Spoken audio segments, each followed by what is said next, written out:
كقطر عسرته همزيول خلت سوات كزليو ናብ ቤተ መቅደስ ደየው እቲ ሓደ ፈሪሳዊ ተኻላይ ድማ ተቀባሊ ቀረጽ ነበሩ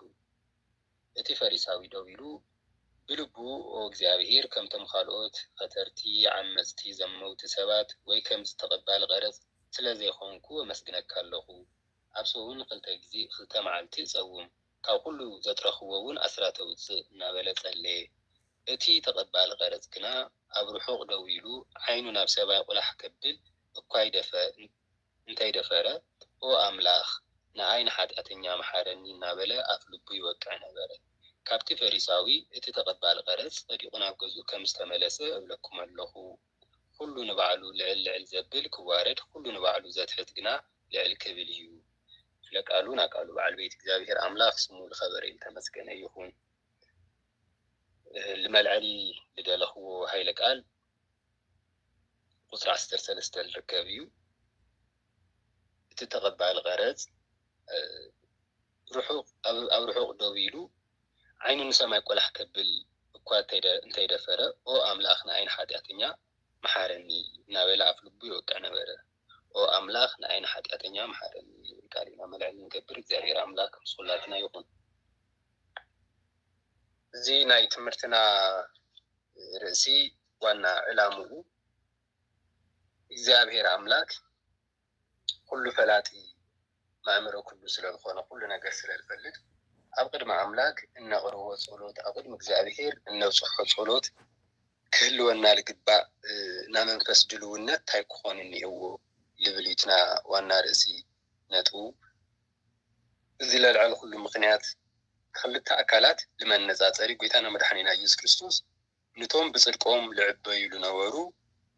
ምሳሌ ገይሩ ለቅረበሎም ናብ ጌታና መድኃኒትና ኢየሱስ ክርስቶስ ታሪክ እዩ ዝነገርዚ ለዘገበልና ለቅመጠልና ግን ወንጌላዊ ሉቃስ ልጽሐፈው እዩ እዚ ክልተ አካላት ለለው መን እዮም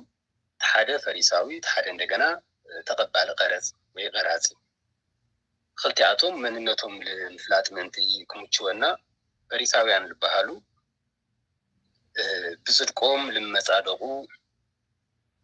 دحار እግዚአብሔር ካባና ገጽ ካባና ወገን ይኩለድ ጎይታና መድኃኒትና ኢየሱስ ክርስቶስ ልደቱ ካባና ይኮን አንሕና ጥራሕና ልኡኡ ንጥዕም ልኡኡ እንግባ እሱ መስመጽ እንደገና ስልጣን ከህበና እዩ ሹመት ከህበና እዩ ስለዚህ ለምድሪ ንዛዓድ ዚኣ እነማሐድራ በቤተ ክህነት እነማሐድራ አንሕና አይና ክንኾን ለአና አልፈለና እንደገና بتنقاقنا تنققاتنا مسرخستينا حبري مسحاتاتنياتاتينا حبري قدسات فولياتنا ስለዚህ ትፉሊ ለኾነ ቅዱስ ለኾነ ጎይታ መስመጸ ምሳና ይከሐብር ለቶም ኻሎት ተረፉ ህዝብታት አንሕና አይና ክንመርሖም እሱ ንጉስና አንሕና ሓለቅቶቱ ወይም ናዩ ሹመኛታት ኮይና አይና ንቅመጥ ኢሎም ንቅመጡ ነውር አካላት እዩ ካብ ዕዳጋ ክምለሱ ተለው እኳ ኢዶም ከይተሓጸው ዝልገዝእዎ ወልሸመትዎ ወቕሓ بدم بيملج بيلم تلي حصو لا غزاليه يو سباتيو كركسنا اينا دغ حيلم سلال حسو لو علاتهم اما علتي نادم سراورو مسكابل ر ايدوم لا تتغل حصو اكالاتيو رخصت بمايكس كمصو ول صعور سباتيو نيرو اسرات نا اغزابي حقي كاب مخرارو من تلعاله كاب زمر كاب صعدا شنغرت كاللو قممات كيقري ካብ ጥሪት ይኾነ ካብ ንብረት ካብ ገንዘቦም ይኾነ ካብ ቅመም ከይቀረ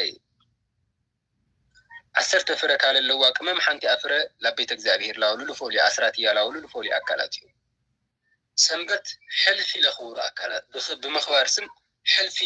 ለሰንበት ቦታ ለሁ አካላት እዩ ሰንበት መዓልቲ ኮፍ ካልወልዎ ቦታ ለኻሊ ለይንቀሳቀሱ ከፍቶም አውጽኦም ለይሰዱ ዕዳጋ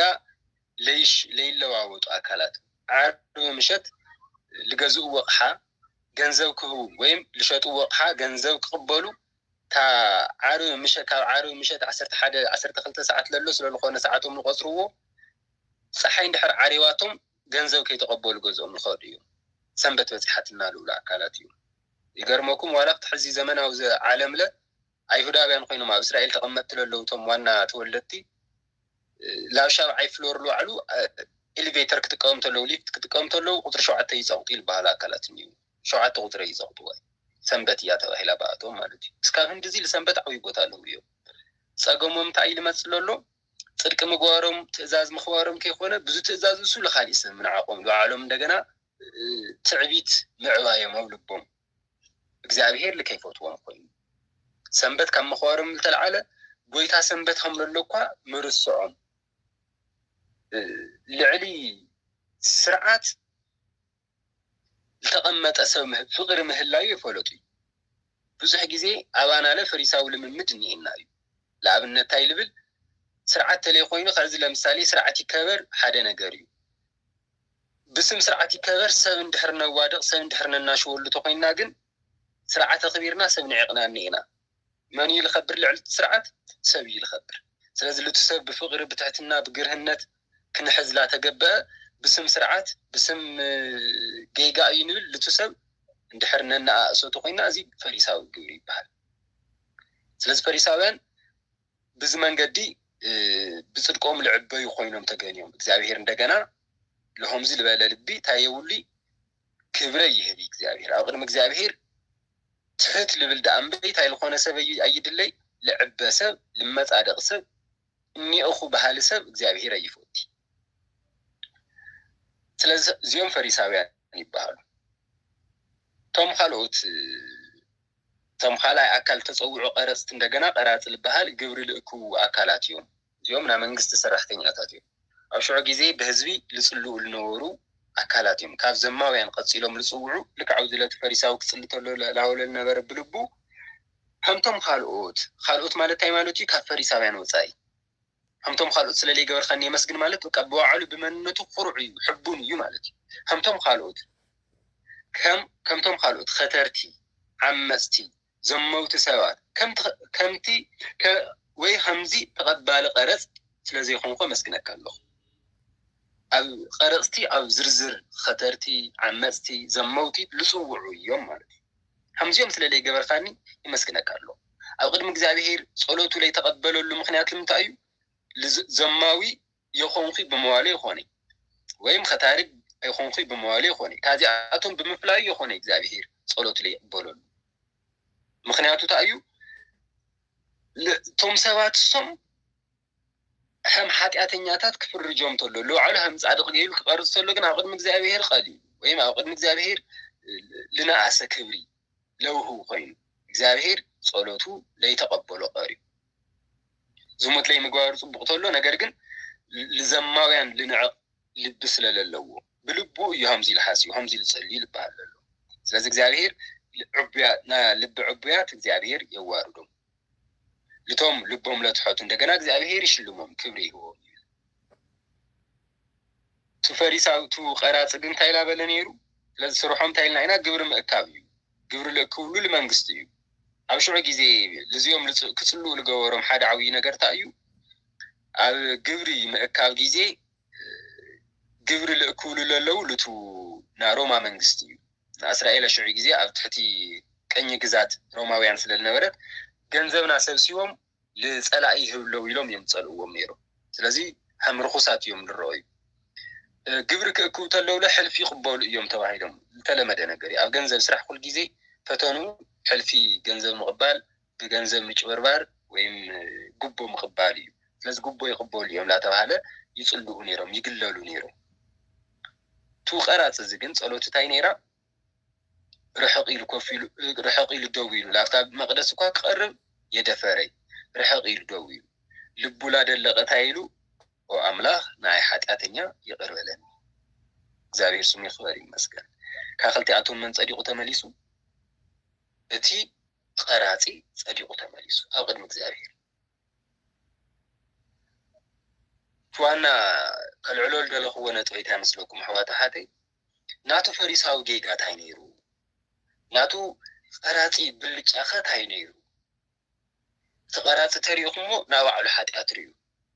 تو فريساو تاريخمو ناوعلو تايوريو صدق يوريو حاتيات سلالينا وريخوني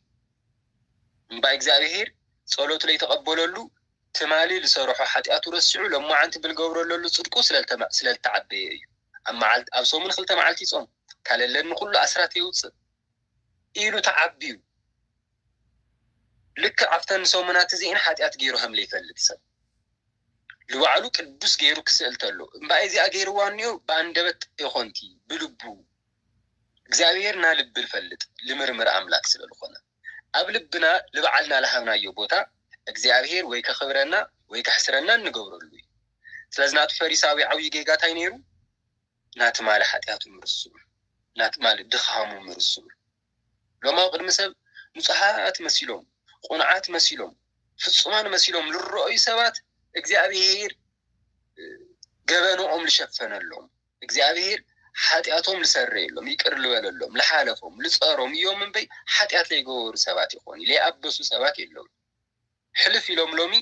ልሰብ ልካ ሓምት ፈሪሳዊ እዚ ልሰብ እዚ ከምዚ ኢላወሉ ልጥቁሙ ከምዚ ዝኒኤ ሰብ ለይምዃነይ ዘሄር የመስግኖ ኢሎም ብሰብ ልመጻድቁ ኣካላት እግዚአብሔር ለሕለፎምና ውርደት መዓልቲ ረሲዖም እዩ ብዙሕ ግዜ ሰይጣን ካልገብረና ዓብይ መሰናኽል ሓደ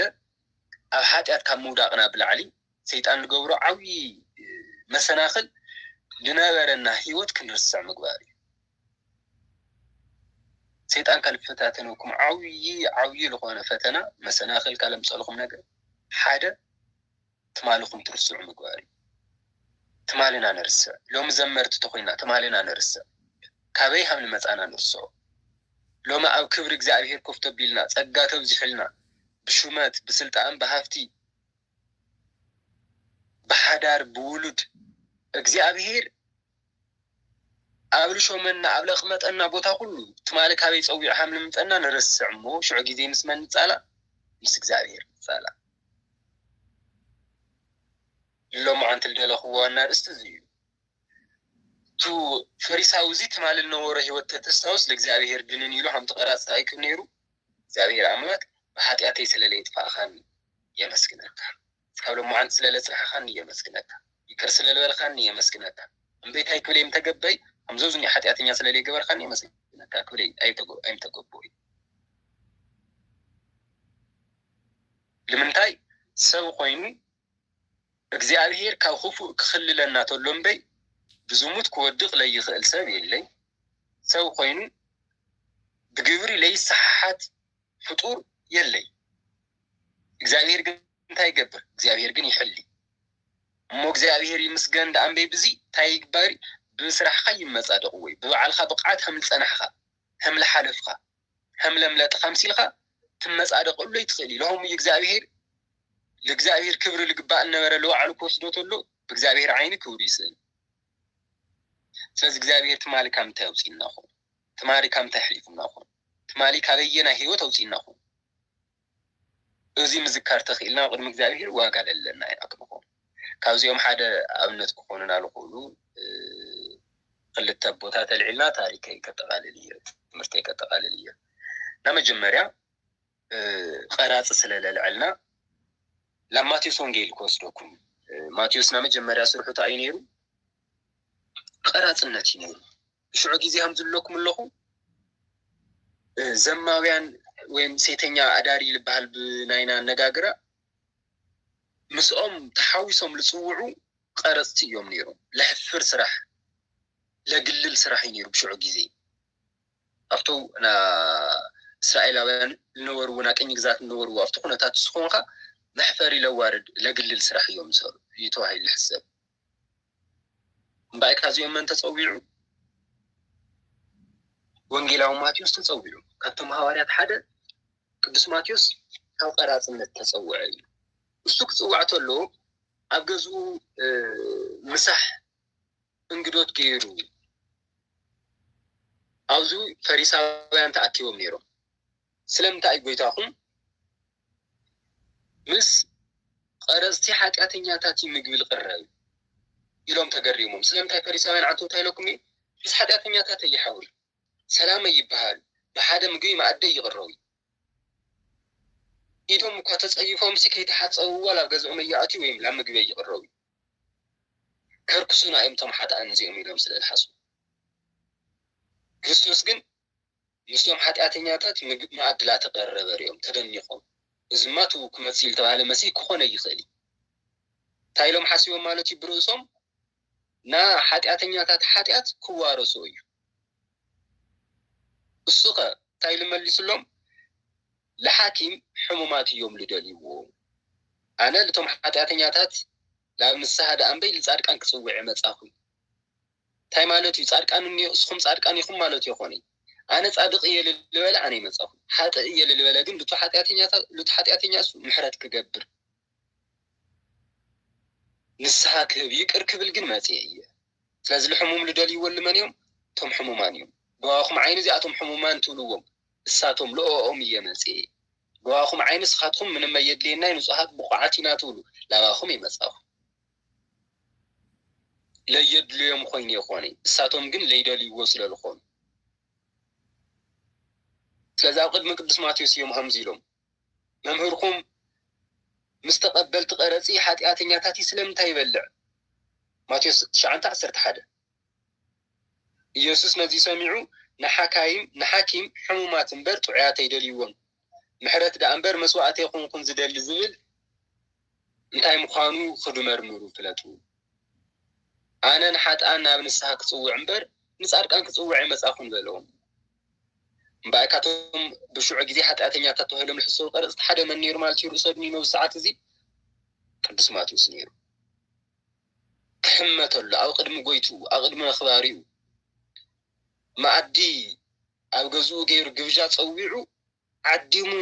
ናለኣከበ ቅዱስ ማቴዎስ ኣብ ገዝኡ መን ይሕመሎ ባዕሉ ይሕመሎ ስለምንታይ ትመምህር እዚ መምህር ተተባሂሉ ምስሉ ምጥኖ ደኣ ማዕዲ ይቕረብ እምበይ ምስ ሓጢአተኛታት ምስ ቀረጽ ተሃሚል ይቕረብ ኣብ ቅድሚ ኢላ ተሓመይ ክርስቶስ ልክ ሓምቱ ልበሎ لتم لدليو يموسي لتم لبهم لصورو لتم تحتلو لتم حاتياتهم لأمن يماسيو موخ قدس ماتيوس وانجيلاو خوين نفسات كحاتيات الوصولو قال እግዚአብሔር لناغر خوين من نشو خطاي نيرو قراطነት نيرو بإسرائيل زند كبر لي يوحاو سرح نيرو ገርመኩም ታና ማቴዎስ ወንጌል በዓላል ተጻሐፈት ለመንያ لتوم أيهوداويان زيوميو لتوم لقرستي لنعائسو لنعقو هم حاتياتنياتات لقصرو لا آتوم يزون جيل زي صحيفو له لمتى أي قدس ماتيوس العلا لكم أب سلستي إنا وانجيل كفلي أب ماتيوس لوكاس أب ماركوس سمو تلاعيلونا جنينا قدس ماتيوس كقولهم بفوليجن أنا وعلى وانجيل لسمو ماني لصوبيعو قراطي ماتيوس اتقراط ماتيوس يصوبيعو እግዚአብሔር ሩህ ታይማኖቲ ወንጌላዊ ማቴዎስ ክብል خእል ነይሩ ትክክል ወንጌላዊ ሐዋርያው ማቴዎስ ክብል خእል ነይሩ ትክክል ሐዋርያ እዩ ለዋዕሉ ግን መን ይልጸውዑ ታትማል ተልዓለላ ታትማል ተጸውዕላ በተናመ መና መጀመሪያ ተፈለጠላ መንነቱ መን ይልጸውዑ ለዋዕሉ تقراطي مباي لامن يزملقت زي قراطነት ላብለ ኹሩ አካላት የሆነ ወንጌል ዝልጽሐፍሉ ቀራጺ ላብለ ንዕቁ ላብለ ፍንፍኑ አይሁዳውያን ላጽሐፍ እኮ ለዋዕሎች ሒቱ ታይሉ ጸዊዑ ተቀራጺ ካልኦት ሌዊ ኢሎም ስሙ አኺሮም ክጽውዕዎ ተለው ለዋዕሉ ክጽውዕ ተለው ግን ቀራጽነቱ ከይርስ ታይ ስለልገብር ትሕትና ስለልህ እዚ ናቦታትና ትሕትና ስራሕ ለርኤና በኦም ዘመን በጣም ተዋረደ ነገር እኮ ኮይንተ ተኾነ سجن سمو كصواعي حافروا لهم تغير أي لهم أو زبط حيومه بزخزل الله هو يتصوعي بالي بتقدم النور هو كهارات مصوعت له لوين في يبدلوا خراسي للوعد زاوية مستوعري عدلنا سلازم نابز حساب ناتعبيت مخنيات تمالي أمر السايو نابز حساب نام مصداقو كاك زاوية كبري واقع لكي يقني قليل لك قلنا لقورو لحد عوي مخنيات تمالي نامر السايو سيطان لفتاتنا عوي حيلو كنرسع مقباري نا እግዚአብሔር ስራሕ كنرسع مقبار ኣብ መጽሐፈ ሳሙኤል ቀዳማይ ናይ ክልተ ነገስታት ጻውዒት ንርኢና እግዚአብሔር አምላክ ክልቲኦም ካብ እንስሳ ሕላውነት ጸዊዕዎም ትና መጀመሪያ ንጉስ ሳኦል ተኻልኣይ ግን ንጉስ ዳዊት ሳኦል ካበይ ሃምለ መጸ ኣብ ንግስና ቦታ ምስተቀመጠ أبيت منجستي طعم لقرو لمسبزح أجلجلت مسبزحلو لتلعللا لمسألة أنا مجمرنا عشان كم عالترسعوا أدقبو طفيقو لعلش لا تقبز بز خيدو لاو ساموئيل بصيحو حمل تقبأ مو እግዚአብሔር ካብ لطفأ أدقم إلاش توم أملاكم لسعانو لرسعو حزب زيوم أكبوم إلى يوم تواهيلو قاسي يوم تواهيلو على حزب إسرائيل نقص لكونا مجمّر على قوة نقصينيو نقر قل سؤال دحر جيزي تاقوينو لبونو لا سبحة كخطلو سقانات راح يخوني بمجوت لسبح لبنا له لجزابير مفلات لجزابير مفرح لا رسعي مزد لسقانا لا سسعنا نمزد لنا بسقا لا تموتشينا كخطلو عين لبونانا ويمنا نفسنا لبي لا تدفن لا سبح يلخد لجزابير قال لي يزز لا هنا يلخد شعو جزي لجزابير رسعو جزابير تايلو نعقو نكسنا خاني عق كايل بصاميل دحري لمن تصويعو لقدوس داويت كاو حواتو تلنا أسب أو قصر اللي يأتي قدامي صاميل معرف أساش دشتنا بنيو جزي ترخيكم بحرز قوائنا بوويو كاب حلاوة كموغاسة أواجر كبرخة تصوبعي مسيو توم كلهم سالسيوم عبيت حواتو تنا እግዚአብሔር ቅብአ ቅዱስ ክግንፍለሎም ክፈልሐሎም ይኽአል እግዚአብሔር ምልክት ለሪኡ ለንግስና ለቅብአት ልኾን ኣብቱ ልቅባእ ሰብ ምስ በፅሐ ምልክት የርኢ ይግንፍል እግዚአብሔር ልመረፆ እሱ ምዃኑ ምልክት ከርኢ ላፍቶም ካልኦት ናብ ኤልያብ እቲ ቅብአ ቅዱስ እዚ ክቐርብ ተሎ ግን ክግንፍል ይኽአል ና ንግስና ቅብእ ኣብኣቶም ክበፅሕ ተሎ ክግንፍል ምልክት ከርኢ ይኽአል ሳሙኤል በዋዕሉ ለሓፀዮም ልመረፃቶም እዮም ነይሮም ነገር ግን بعين እግዚአብሔር የተመረጹ ሰብ ገጽ ይርኢ እግዚአብሔር አነ ግን ልብ የልርኢ ስለዚህ ብልባቶም ለእግዚአብሔር ልወቁ ይኖሪ በአካሎም በቁመኖም በፍልጠቶም ግን ህዝብ ልመርጾም ለንግስና ይበቁዮም ልባሃሉ እዚኦም መሪሖም ጦር ክነሸንፊና እዚኦም አማሐዲሮም ህዝቢ ሰምዖም እዩ ልባሃሉ አካላት እዮም ነይሮም ተመሕዋቱ ነገር ግን መን ይመረጾም እግዚአብሔር ይመረጽ እግዚአብሔር ትሑታን ልብ ዳንበይ بقعات سبات يمرت እግዚአብሔር እኒአኹ ባህልት እግዚአብሔር ይመርጽ ትሑታን ሁሉም እግዚአብሔር ለመረጾም ዙሪኦም ረዩ ሁሉም ትሑታን ብልቦኖም ለዓለም ለዋሩ አደጎይታና ቅድስት ድንግል ማርያም አነ ነው ናይ እግዚአብሔር ባሪያ አነ ባሪኡ እየ አፍታ እሺ ትብለላና ንግስና ቅጽበታ ሰዓታ እኳ ለዓላ መን ኢላ አትጽውዕ አነ ባሪኡ አዱኡ ልክትኾን እኳ ትባሃል ተላ እሺ አብል በለትላ ቅጽበት አሜን አብል በለትላ ቅጽበት አዱኡ ልትኾን እኳ ባሪኡ ይላል በዓላት ጽውዕ ናባሪኡ ውርደት ምውራድ ንዕቀት ርእዩ እዩ እግዚአብሔር ዓብይ ነገር ገይርለይ ስለስቶም ቅዱሳን እዚኦም ለዓሎም ብምትሓት ይፍለጡ እግዚአብሔር ለኽብሮም ልቶም ልቦም ለትሓቱ እዮም ስለዞም ኣሕዋቱ እዚኦም ስለለይ እግዚአብሔር ለይ መረጾም ካሊእ ውላድ ተሃሊካ ተዋሂቡ ካብ በረኻ ላተጓዩ ተጸዊዑ ቅዱስ ዳዊት ምንም ኣይጠቕሚ ኢላ ተባሃለ ሓደ ብላቴና እዩ ንኡስ እዩ ምንም የማኒ ጸጋሚ ኢለ ይፈልድ እዩ ኣይኾነ ህዝብ ከኣልል ዋዕሉ ገና እዩ ልቤ ገበረ ይልበሃል እግዚአብሔር ልመርጾ ይፍለጥ እሞ ጸውዕዎ ተባሂሉ ምስ ጸውዕዎ ገና ላብዚ ገዛ ከይበፅሐ እቲ ዘይቲ ገንፊሉ እቲ ቅብኣት ገንፊሉ ስለዚ እግዚአብሔር ልመረጾ እሱ ምዃኑ ምልክት እዩ ሳሙኤል ንጉስ እስራኤል ገይሩ ሽዑ ጊዜ ለመን ቀቢእዎ ለዳዊት ቀቢእዎ መንፈስ እግዚአብሔር ምስ ኮይኑ ንምንታይ ቅዱስ ዳዊት ኣልዒሉ ኣለኹም ዳዊት ኣብ ንግስና ዘመኑ እንታይ ምዃኑ የረስዐይ እግዚአብሔር ካብ ጓስነት ለውፅኦ ለልዕሎ ምዃኑ የረስዐይ ንጉስ እኳ ተኾነ ዘመናት እኳ ተመርሐ بنقصنو جيزي إسرائيل عباي عدك تخون كل جبرة تخونه سروعنا نقصنا خيد للو سراويتات التفرح له عدول تفرح له غيرو كل مرح تخونه تايجني رساي إግዚአብሔር كاغواسنا تملل عليه رساي لو من نقص تواهيلو إيد لنسأل له كاتخونه ما بال إجمن شاكولا قرو له تخون قدم جن قاسا واقع من باري رساي لا تحتنا لبي لعلو للو لزي እግዚአብሔር ሁሉ ጊዜ ክነስታውሶ ልደሌና ዓብይ መምሃሪ ኣብዛሓ ግዜ ሰባት ካብ መፅሓፍ ንምሃር ሰባት ካብ መምሃራን ንምሃር ሰባት ካብ ተቋም ትምህርቲ ቤታት ንምሃር ብዙሕ ሰብ ልብ ለይብሎ ዓብይ ትምህርቲ ቤት ግን ናብ ባዕልና ሂወት ይሕዋታሓተይ ለደቂቃ ምልስ ኢልኩም ሂወትኩም ረእይዎ እግዚአብሔር ለይፈሓቅ ብዙሕ ትምህርትታት ብሂወት ኣርዩ ፅሒፉ ይሁና እዩ ሓኪም ይሁና እዩ ረሲዕናዮ ተለይ ኮይና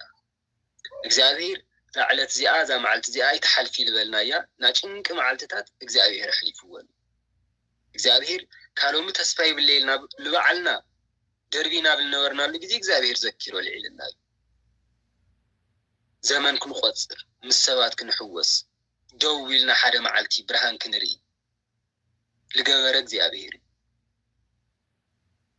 ኢድና ብበረከት ተመልአ ብእግዚአብሔር ባዶ ሃምል ነበረ ይንርስዒ ሎሚ ወዘግኒና ሰባት ልሩኢና ተገበርና ቀደም ሰብ ረስዕና ሰባት መንባርና ይንርስዒ እግዚአብሔር ጥራሕ ርኢና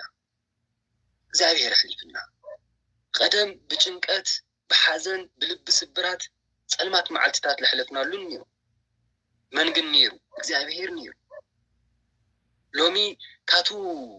ልነበርናዩ ሕማቅ ዘመን እግዚአብሔር ላብ ሰናይ ዘመን ከምጽተሎ ክርስዓል ግቦ አምላክ ይኹን ላው ዝለብጽ ሕመን ስለለኾነ እግዚአብሔር ስለለኾነ ቀደም ብብሕታውነት ብበይና ኮይና ለሕለፍና የንከበርት ግዜታት ሳላ እግዚአብሔር ሓሊፍና ከዚ ምስ ሰብ ስለልተሓዋወስና ስለልተሓውሰልና እግዚአብሔር ብሰባት ክንትኮ ማለት ይኾነ አፍታ በይነይ ግዜ መን ነይሩ እግዚአብሔር ጥራሕ ነይሩ አፍታ ናብኺያት ግዜ እግዚአብሔር ጥራሕ ነይሩ አፍታ ተስፋ ምቁራጽ ግዜ እግዚአብሔር ጥራሕ ነይሩ እሱ በይኑ ነይሩ ሳሉ ኢና ያሕሊፍና ሳሉ ኢና ላብ ዝበጽሕና ትማልና መርሳዕ ኢሎም ምስ መን ለባእሰና ምስ እግዚአብሔር ለጻለና ለእግዚአብሔር ለይጥዕም ልብ ነግኒ ትማልና ነርስዕ ተለና ጥራሕ ስለዚ እግዚአብሔር ካበየናይ ቦታ ላብ ክብረ ውጽሕና እግዚአብሔር ካበየናይ ቦታ ላብ ንጽህና ላብ ቅድስና ላብ አገልግሎት ላብ ሹመት ላበየናይ ቅብአት ውጽሕና እግዚአብሔር እሞዚ ለይምርሳዕ ታይገብር ምስ እግዚአብሔር ክብር የው ኣብ እግዚአብሔር ቦታ ዓይኒ በእግዚአብሔር ዓይኒ ቦታ የው ክብር የው